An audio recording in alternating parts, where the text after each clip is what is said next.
Hey, good morning, everybody. My name is Lee, and I'm one of the pastors here at the church. So glad that you are here today. And we are in the second week of a series that we're doing called Dealing with It.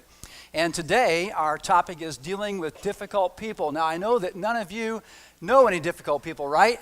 How many of you have a difficult person in your life? Can I see your hands right now? How many of you have the person right next to you as the difficult person in your life? Okay. Some of you do, all right? I understand. It can happen that way. I am so glad that I have two friends here today who are not difficult at all. That's Dave and Kim Butts sitting over this way.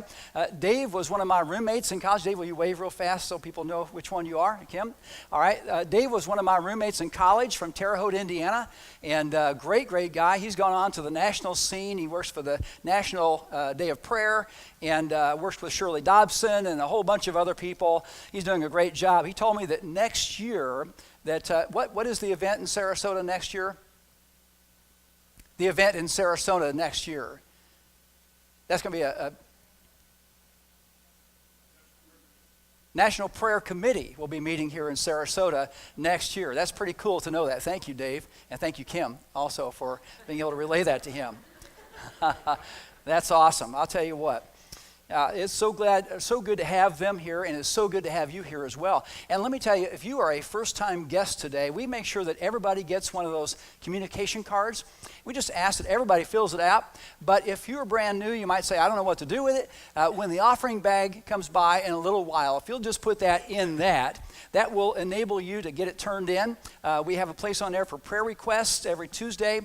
We pray during our staff meeting for the prayer requests that we get, and it could very well be that you have someone in mind or maybe some of your own needs as well, and you would like for us to pray for you. We're happy to do that. So when the offering bag comes by, please place it in there if you would.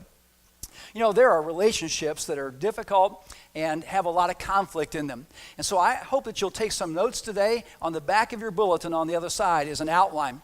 And if you'll turn that over and take a look at that, you'll see that there are some blanks to fill in today, and you'll see that we're talking about dealing with difficult people. Someone said one time, difficult people are as prevalent as the common cold and just as hard to cure. That makes a lot of sense, doesn't it? If you were a bank, they would be a person who would be making withdrawals in your life all the time instead of making deposits in your life. That's just kind of the way that they are. We all know someone who believes that their spiritual gift is to make life tough for other people around them. And we all have someone like that in our life, or have had someone like that in our life, or will have someone like that in our life. Maybe they excel in ruining morale around the office. Maybe they live next door, but they have no clue about what it means to be neighborly. It could very well be that there's somebody who has really rubbed a lot of people around them the wrong way. A few months ago on Facebook, we had the opportunity, some of us who went to school together from first grade on, to talk about who our favorite teacher was. So we all put who our favorite teacher was on there. It was kind of enlightening to see that, kind of enjoyable. But then someone had the idea of putting our least favorite teacher on there. My first grade teacher made the list, and I didn't turn her name in, okay? But a lot of other people felt that she was pretty difficult, and there were times that she was. It's too bad to have a reputation like that, isn't it, of being a difficult person, being a mean person. Every stage in life, every place we go, there's somebody who has that characteristic about them. They might be a coworker who is brash and takes credit for the work that other people have been doing.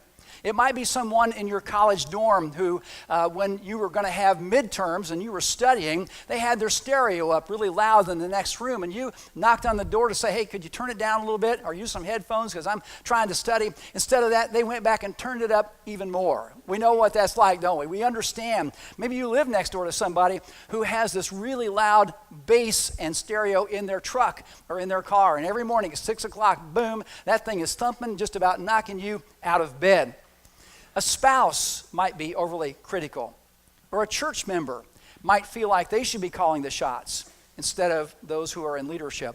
It's very possible that you live in a place where there's a homeowners association, and there are enforcers there who believe it's their job to find every possible infraction.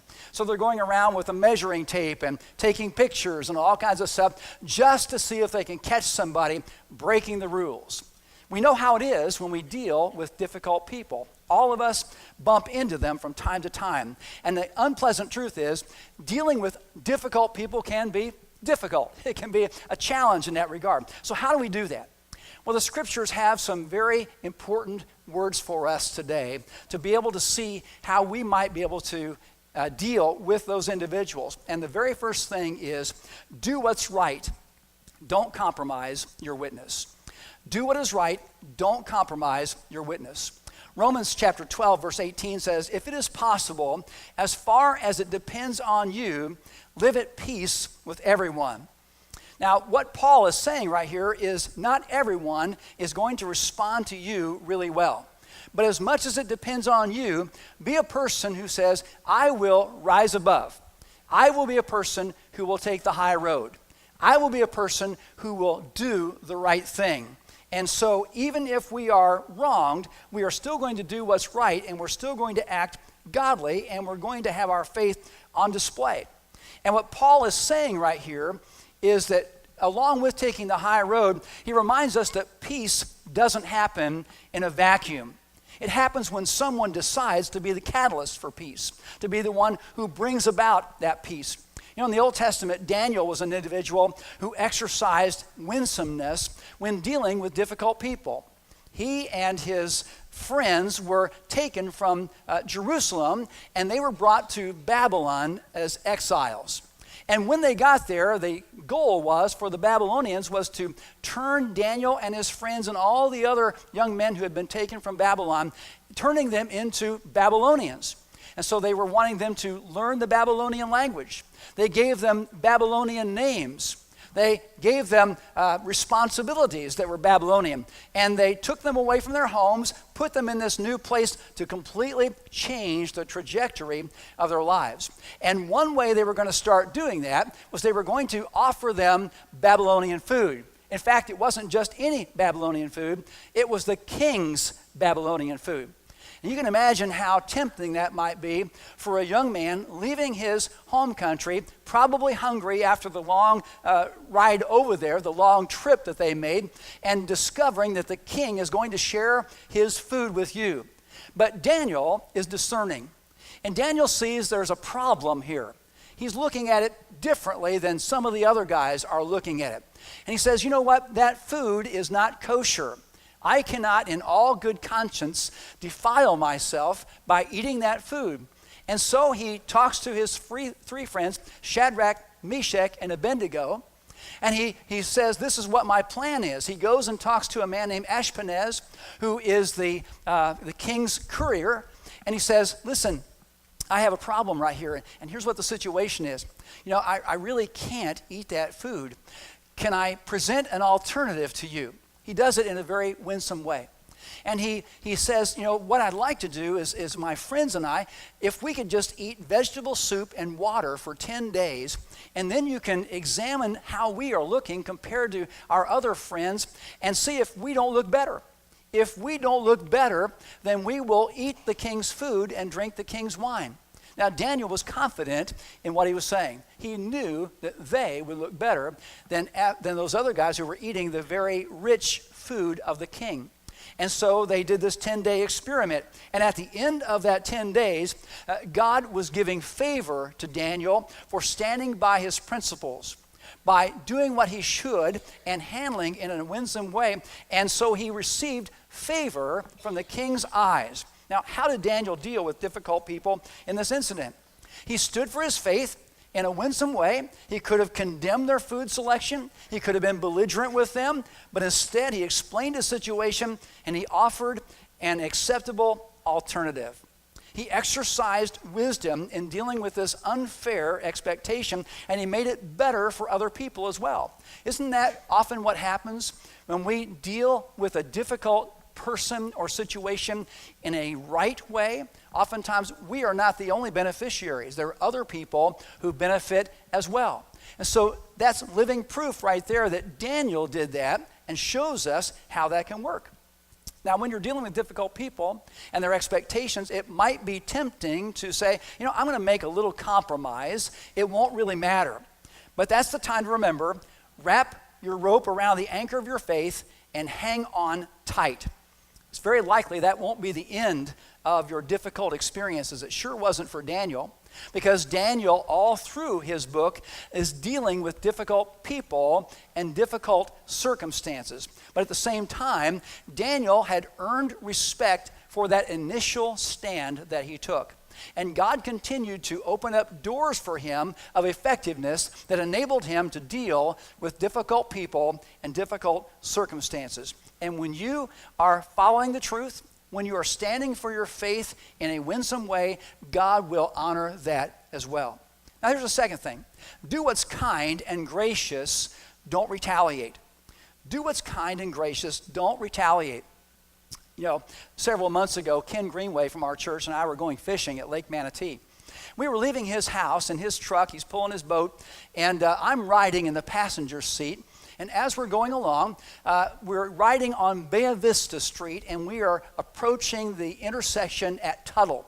And we are going to turn left at Tuttle to go north. And as we were getting ready to turn left, Ken got in that left turn lane, but there was somebody else coming up a little faster in that left turn lane. Ken kind of cut in front of him a little bit. You know? The guy honks on his horn. It wasn't just a little friendly tap. You know what I'm talking about? You all have heard that loud, angry honk, haven't you? And that's what that guy gave us. And so we're feeling bad, you know, that we kind of cut the guy off. But then, instead of him staying behind us, he whips around in his truck and he comes up alongside my window. He rolls his window down. I go, no habla inglés, no can talk. You know, I don't know what you're saying. I'm leaving that window up, you know. He is really turning that air blue. I mean, it is bad news. I mean, he's got a little kid there in the front seat with him. He is schooling that kid at that point, no doubt about that.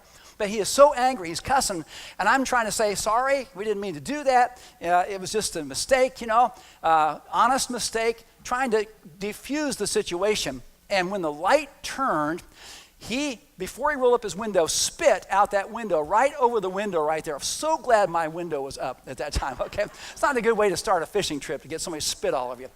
But there it is, dripping down the side of the truck. Isn't that funny how people who are angry seem to leave a residue behind, don't they? They seem to this ugly looking residue that they seem to kind of take with them everywhere. I was so glad that Ken and I were Christians, because it was tempting to want to roll that window down and begin to kind of let him know what I thought about how he's acting as well. And I didn't want to get into a spitting contest with him, because I'm pretty sure he's a lot more experienced at it than I am. Someone said one time, don't get into a fight with a skunk. Even if you win, you'll still smell. And that is so true. There's no doubt about that. That's not in the Bible, but it's good advice, all right? In fact, I have a feeling Solomon almost put that in there and just said, no, that won't work. I won't put that in.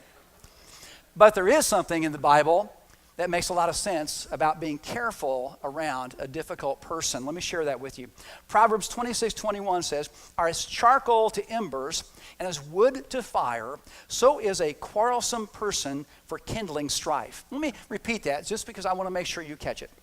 As charcoal to embers and as wood to fire, so is a quarrelsome person for kindling strife.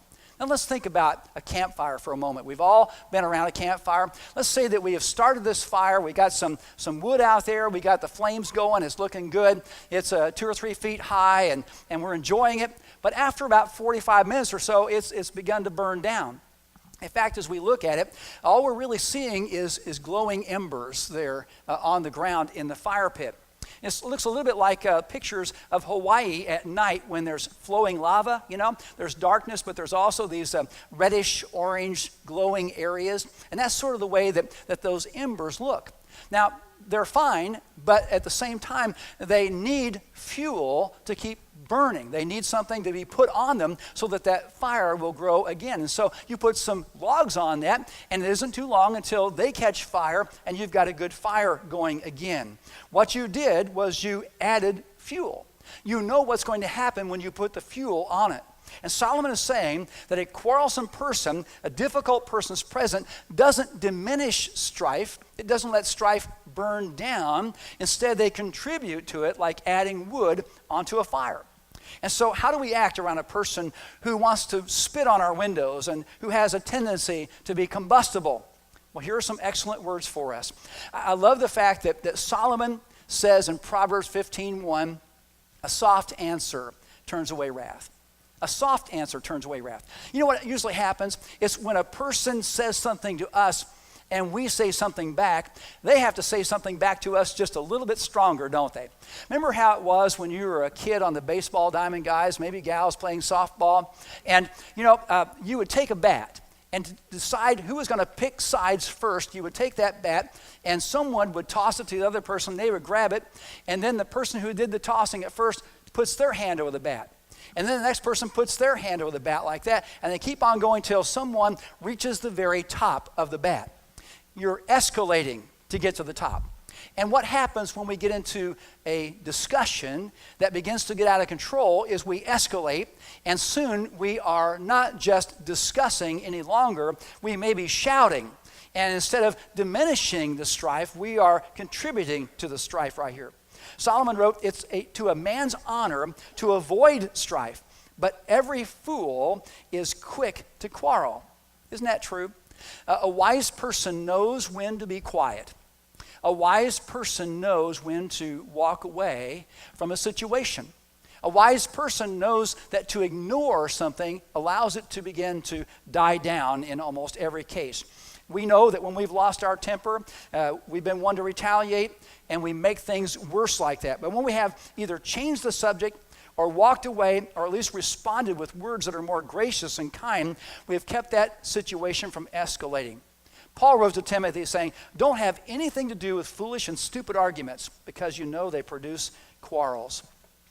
Sherry and I were at the gym the other morning, and there was a new guy at the desk, and I'd seen him every once in a while there, but the girl that used to work there was no longer there, and so Sherry and I were talking to this guy just a little bit, and he was saying that he really appreciated being at our gym a lot more than where he had been at the previous gym a little bit earlier on, because at the other gym, there were two elderly guys, who got into some kind of an argument and started a fist fight together. And he had to go in and break it up. Now, it wasn't because one of them wanted to be on one machine and the other one was already on it, and they were kind of trying to figure out who was going to get on it. What happened is, they have televisions in gyms, don't they? You're in front of the television, you're on a treadmill or you're doing something else. And these guys were next to each other. They're looking at two different televisions, and there are two different news programs on there.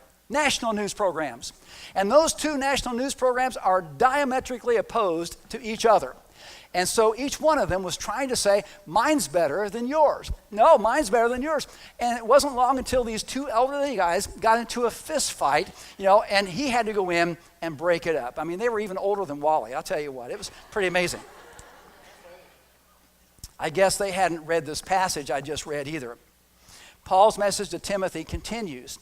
The Lord's servant must not quarrel. Instead, he must be kind to everyone. How do you practice kindness to everyone who's hard to deal with? How do you overcome the desire to want to be a little snarky in revenge? It's the natural inclination we have to want to return fire with fire. And it's funny because Paul does talk about fire in a good way as well. He says in Romans 12:20, if your enemy is hungry, feed him. If he is thirsty, give him something to drink. In doing this, you will heap burning coals on his head. Now, burning coals, isn't that what Solomon was saying that this guy will do?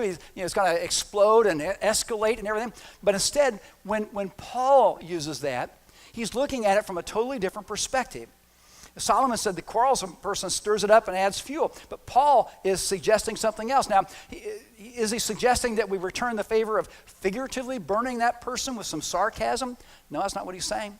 Is he saying that we can get revenge just in a more Christian way? Maybe that's going to be a new thing, Christian revenge. We have Christian everything else. This is my Christian way of revenge.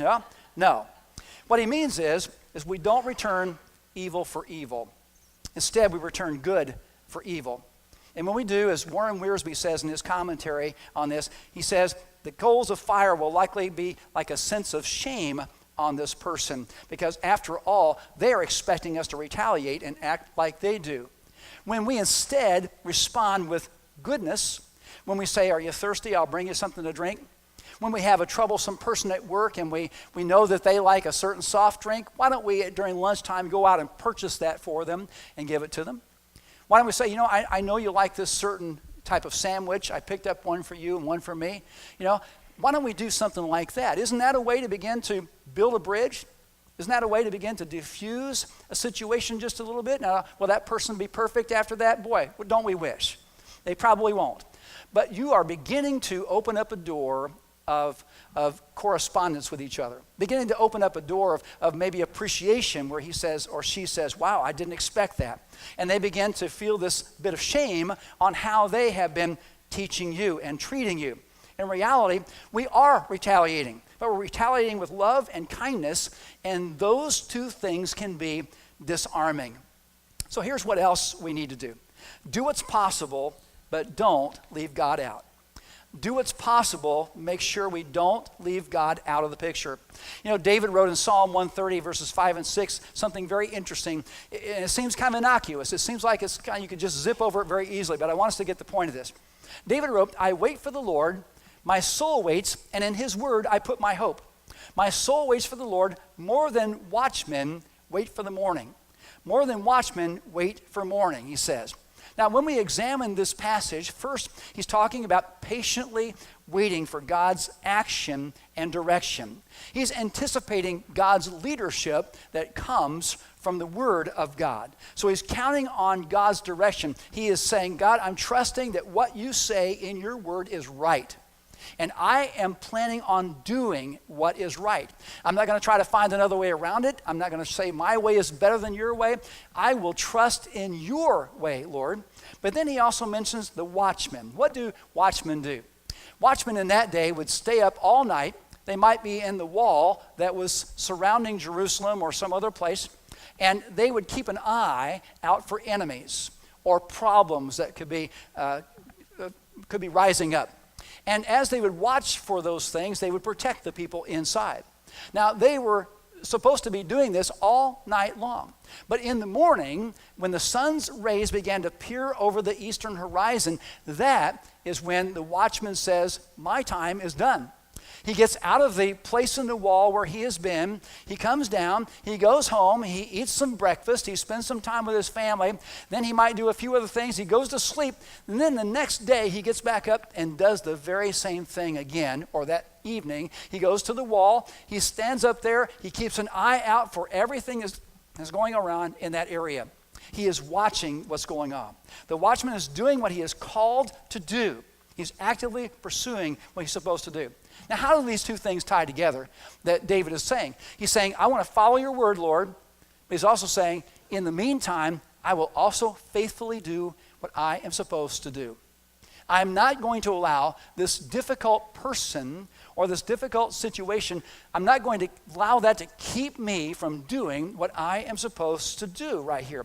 And how does that tie in right here? We can't control what other people do, but we can do everything we can to make peace possible. When we're dealing with difficult people, we need to respond with God's prescribed way of responding. We don't circumvent the scriptures. We don't cook up clever paybacks. But what we do is we do our job. We are good to our spouse. We're a good neighbor. We're humble. We're winsome. We're a person of integrity. And all the while, we are trusting God's faithfulness, and we are waiting to see how he works through our faithfulness. And then lastly, do remember to pray. And don't overlook lessons that God might be teaching you. Don't overlook lessons that God might be teaching you. Psalm 32:8 says, I will instruct you and teach you in the way you should go. That is God saying that. And it is universally true that when we have instructions, there are opportunities for personal application of those instructions. When we see how people in our culture respond to each other, we're pretty disgusted, aren't we? It doesn't seem like there are any adults in the room oftentimes in politics. It doesn't seem like there are very many adults in the room when it comes to the entertainment industry or other places. It seems like everybody is always at somebody else, and they're always responding negatively or with foul language. And it's bothersome to see that, and it makes you consider the immaturity of them and wonder how they happen to get where they are, in fact, for that matter. Culture doesn't seem to deal with people who differ with them very successfully. But as believers, we are called to have a different approach. and awareness of a bigger picture where we can be reliant on the Lord and we can learn in the process. So we should pray for that difficult person in our circumstances. After the first service this morning, there was a young man who came up to me and said, I'm in this situation, and the guy that's above me is just really rough on everybody else, and he's run off a lot of other people who have gone to other jobs. How do I handle that situation? It gave us an opportunity to discuss that. And one of the things I share with him is make sure you are praying for that person, but also make sure you are praying that God will direct you on how to handle that situation at work. And I'm anxious to hear next week how it went for him. Hopefully he is able to get through to that individual. But we also pray for understanding, for the ability to learn what God wants to teach us. We ask, God, what can I learn through this? God, what do you want to teach me? We ask ourselves, and we ask God, God, am I possibly the problem in this situation? We have a tendency to think it's always the other person, don't we? That's the problem. We need to examine ourselves and say, God, am I possibly contributing? Am I doing something which is triggering this person? Am I doing something which is accelerating the situation? And if I am, then help me to come under your authority and change to do what you want me to do. God, you're teaching me something about having a greater reliance on you. Maybe you are trying to develop patience more fully in my life. You're helping me to understand how to handle awkward people better, or to learn skills of how to be more gracious even though I don't feel like it. Lord, are you calling me to remember that you are patient with me and my faults? Do you want me to learn that I'm not always right, Lord? Are you trying to teach me that? God may be saying something in this that is important to you and to me. He might be saying, I have you in this situation right now as my representative. You are the light in the darkness where you are. And I am counting on your light to illuminate that darkness. I am counting on you to be my representative. And if you're my representative, represent me well. Represent me well. He may also be saying something else to you as well. I want you to show what integrity looks like.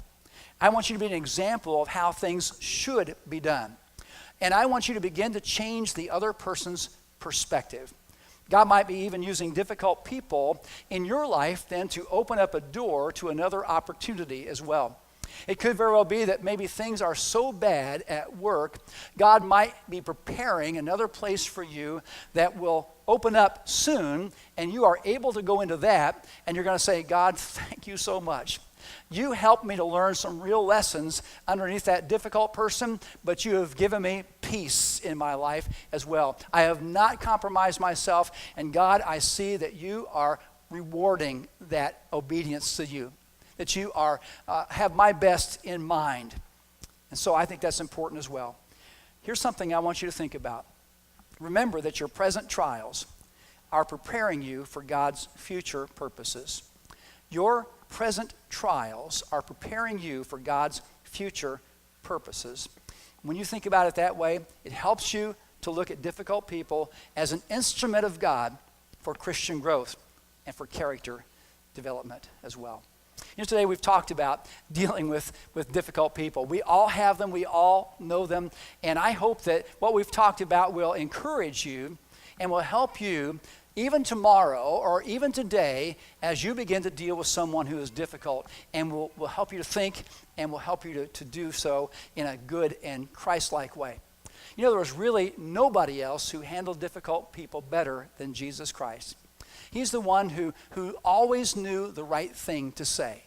He's the one who always knew when to be tough with his words. He also knew when to be tender with his words.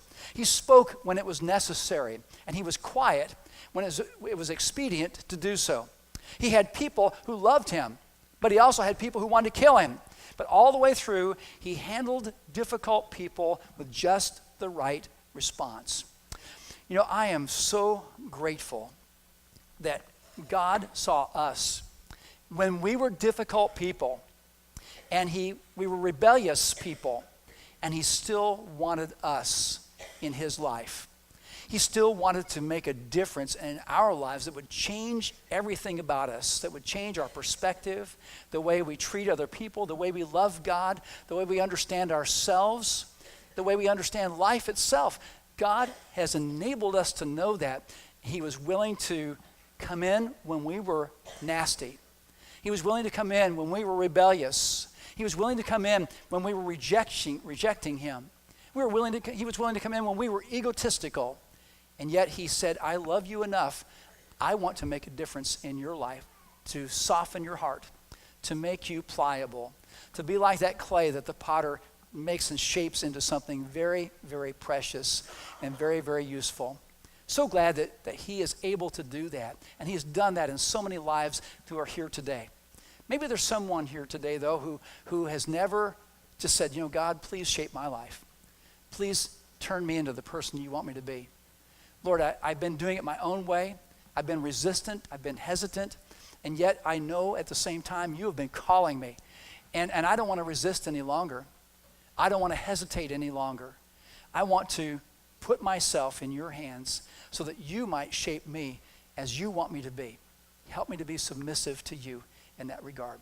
Today, maybe you're already a believer in Christ. You've been immersed under the water and come back up years ago or maybe recently, and you say, you know what, I'm looking for a church family. And I've been attending here, and I think this is a great place to be, and I'd like to place my membership today. Or maybe you're here and you're saying, I have never taken that first step before, but I want to do that today. And I'd love to help you to do it. We're going to sing a song of invitation. If either one of those is your decision today, I'm going to ask you to join me right down here in the front, and I will be happy to talk with you, all right? Let's stand together, and let's sing this song. You join me down here in the front.